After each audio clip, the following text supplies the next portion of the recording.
One, I empathize with my colleague who just left, Senator Gloria. And Senator Gloria, let me go on record as a person who respects women, because all my life I've worked so hard to respect women. The issue today is something which is very emotive, and I know where you're coming from.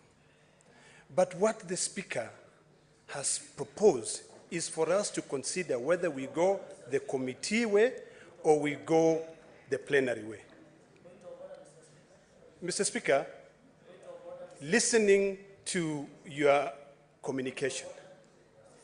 Okay, please just take your seat, please. Please take your seat. Please take your seat. Senator Ledama, proceed. Thank you, Mr. Speaker. Mr. Speaker, let me reiterate again, and I hope that I can be protected from... Mr. Speaker... What is the point of order, Senator? What is the point of order? Mr. Speaker, point of order is a right, it's not a privilege. Standing order number 91. Stop shouting. You are not in Maasai market. Stop looking Cherargei, down at the people. Kindly... No. Don't stop shouting at me. You are not in a market. Point Senator of order, Cherargei, Mr. Speaker. Standing order you number 91. You are out of order, Senator Cherargei. You have the floor. Address the chair. Mr. Speaker, point of order on 101, contents of the speech and standing order number 1. The Senator of Narok, my good friend, who happens to be the Deputy Minority Leader, should stop engaging a member directly. He should stop, Mr. Speaker. Instead of talking to Gloria directly, he should address Gloria through the chair. And that is what I'm just saying. So, Mr. Speaker, this is not a protest, my brother. Easy maandamano. Mr. Speaker, what I'm saying is that he should engage Senator Gloria through the seat, Mr. Speaker, through your chairmanship. Not assenting, Mr. Speaker. And we need protection. If there are people who want to do maandamano, they can go to Kamukunji.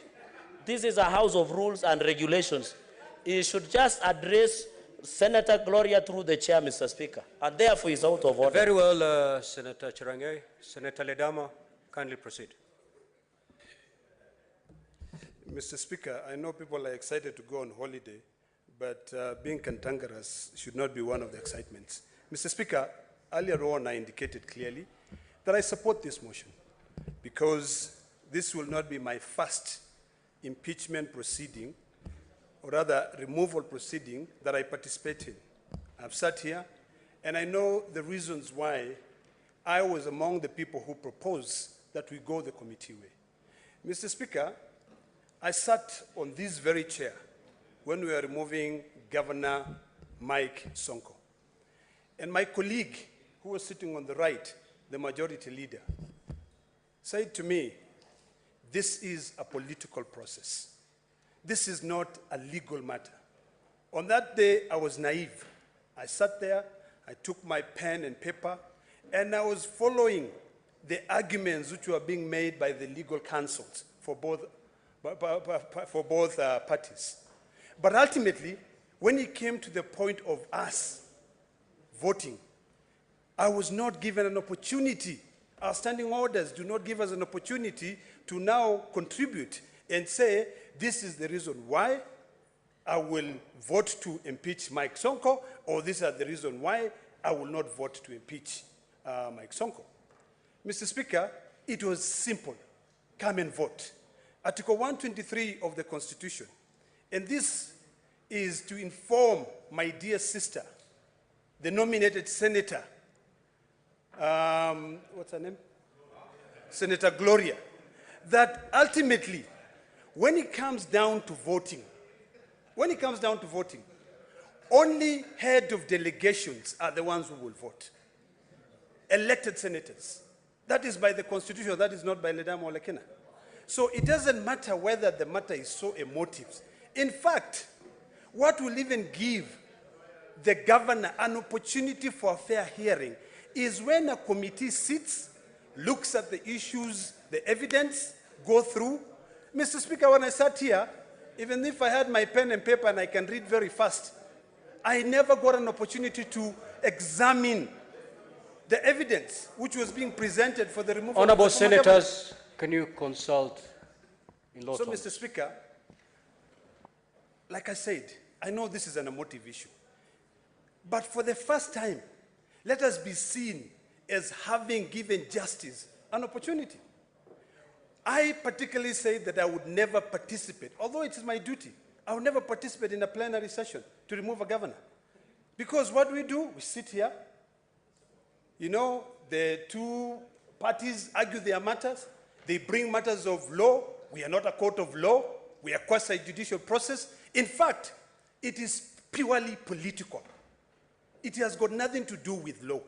We know very well when I listen to the charges you brought that have been read out, Mr. Speaker. You know, I will read Article 207 of the Constitution. I will read Section 109 of the PFM Act. But seriously, sitting down here as a senator, will I get an opportunity now to say, give me the evidence? Let me go through the evidence, the receipt that the governor authorized the spending of money at source. Those are accusations. Mr. Speaker, I think it is important for our colleagues to remember that this Senate does not impeach a governor. The impeachment happens in the county assembly. The county assembly are the ones who impeach the governor. Our job here is very simple. As per Article 181 of the Constitution, is to go through the law that was set up by this parliament, which is the County Governments Act, to go through the process of removal. In fact, it will come to a point whether we're looking at it. We're not going to be looking at it whether this is a man or a woman, or whether the members of the committee were former governors. I dare say that the two distinguished senators who are former governors are really well thought out, very intelligent leaders who can be able to guide this process. So, Mr. Speaker, as emotive as the matter might be, let us remember one thing, that we can today decide, let's change that committee, and we put all nominated women as senators. But when it comes to voting, will they vote? And the fact is, they will not vote. Mr. Speaker, we talked about the issue of men versus women. Those are very emotive issues. But when it comes to a process which is clearly defined by the Constitution, the only people who will vote are the leaders of the delegation. And by design, or rather by the way things are in this country, unfortunately, most of the people who are elected as senators are men. It is a very sad situation, but is that something now that we have to go back to the voters and tell them that make sure that tomorrow when there's a woman who wants to become a senator, elect her. We are talking about this issue of two-thirds gender. But really, should it be a big argument when we are discussing issues of whether to allow 11 of our colleagues? You know, Mr. Speaker, the majority leader, when he sits here, is a very intelligent gentleman. He's not a member of that committee. He chose other members of his party who he thought that would be able to ensure that they give justice to this lady. The minority leader also chose members on this side without looking at the gender. The only thing that we emphasize on was that you are removing a governor. When you are removing a governor, you as an elected senator traverse the entire county to seek for vote. That governor traversed the entire county. If you come and remove that governor and ultimately you don't even have a vote to determine whether she goes home or not, what will it help? So, Mr. Speaker, I want to beseech my colleagues here that let us not trivialize this matter. Let us not bring the issue of two-thirds gender rule to determine how we are going to defend devolution. You know, it is quite sad, Mr. Speaker, that we are sitting in this house today on a special sitting, barely 3 months since the Honorable Governor took office. These are very emotive matters that require sober minds. It requires us to sit down in a committee, go through all the evidence, and then when you come here, because ultimately it will come back to plenary. Mr. Speaker, when it comes to plenary, I want to hear whoever is going to be elected as the chairperson of that committee convincing me whether I should vote to send that governor home or to retain her. My job is really not to impeach a governor. There is no senator here who can impeach a governor. A governor can only be impeached by the MCS. Our job is just to go through. We actually will be working as if we are, what do you call it? Huh? You know, there's a word, they use it a lot in America. As a jury. So our job is like as a jury. So we'll be sitting there and saying, did they follow the law? One. Okay, if they presented evidence that the governor spent the money at source, is it true? And then we leave the matters of the court to be dealt by the court. So in conclusion, Mr. Speaker, I would like to beseech this House to support the committee way. Let us give the men and women who are put in that committee an opportunity to be able to go through the evidence, investigate the matter. Let's listen to the content of the motion is to investigate and determine whether or not the assembly followed the law.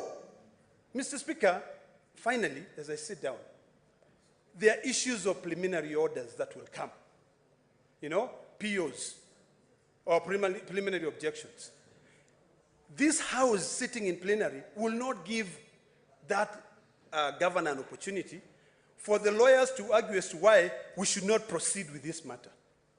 But when we sit in a committee and you are brought in a PO from a high court of Kenya, you will get an opportunity to go through it. We have a very able secretariat who will be able to tell us, okay, we have matters either sub judice, this matter will become sub judice, or we are barred by the court. So let's stop this political process. And by then, the matter ends there. Mr. Speaker, we had a case of Taita Taveta. When it was brought before this House, we chose the committee way.